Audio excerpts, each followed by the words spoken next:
Holiday ngayon sa buong bansa para sa pagdiriwang ng mga Muslim ng Eidul Fitr o yung pagtatapos ng Ramadan. Kaninang umaga, sabay-sabay na nanalangin at nagsalo-salo ang mga Muslim sa iba't ibang bahagi ng bansa, gaya na lang sa Dagupan. Makibalita tayo live kay Jasmine Gabriel ng GMA Dagupan. Jasmine. Mark, malakas man ang naging buhos ng ulan dito sa Dagupan City. Hindi ito naging hadlang para sa ating mga kapatirang Muslim. At masaya pa rin nilang ipinagdiwang ang huling araw ng Ramadan o yung Eid al-Fitr. Sa katunayan, yung mga Muslim traders dito nga sa Dagupan City, kung papansinin po natin mga kapuso, ay sarado. Karamihan ng kanilang mga pwesto dahil naniniwala sila na ang araw na ito ay araw na para sa kanilang pamilya. Para isa yan sa mga kanilang dahilan ng pagdiriwang ng Eid al-Fitr. At bukod sa Dagupan City mga kapuso, ipinagdiriwang din sa iba't ibang panig ng bansa ang huling araw ng Ramadan. Pasado alas 8 kagabi, umalingaw-ngaw sa Cotabato City ang mga putok ng baril. Hudyat ito ng pagtapos ng isang buwang pag-aayuno ng mga Muslim.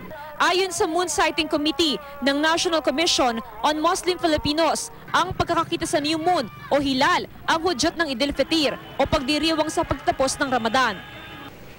Sa Zamboanga City, kagabi pa lang, niluto na ng mga residente ang mga pagkain pagsasalusaluhan nila matapos ang pagdarasal.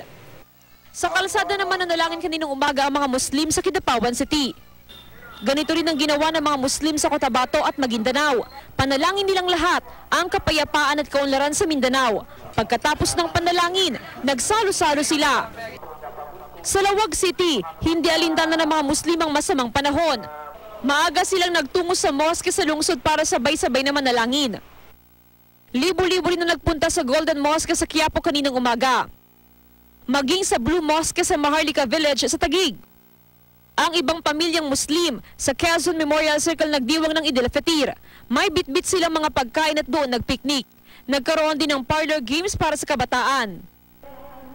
Ang mga Muslim sa Indonesia sabay-sabay ring nalangin.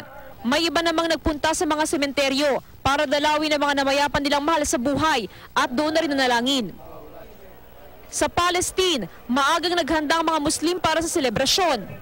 Mas masaya raw ang kanilang pagdiriwang ngayon, hindi tulad noong nakaraang taon kung kailan nagbabakbakan ang mga militante sa Giza at Israel. Mark, sa naging katuruan ng misa kaninang umaga dito nga sa Dagupan City, ayon na rin sa ating mga kababayan na Muslim, importante na isapamuhay ng kada Muslim yung aral o yung katuruan ng Islam. At importante din na hindi lamang ngayong araw o hindi lamang sa araw ng Ramadan, ipinagdiriwang yung kanitong mga sakripisyo, bagkos dapat daw ay araw-araw na isinasapamuhay ng kada Muslim ang katuruan ng Islam. Yan muna ang latest mula dito sa Pangasinan. Jasmine Gabriel, Nagbabalita, Pilipinas.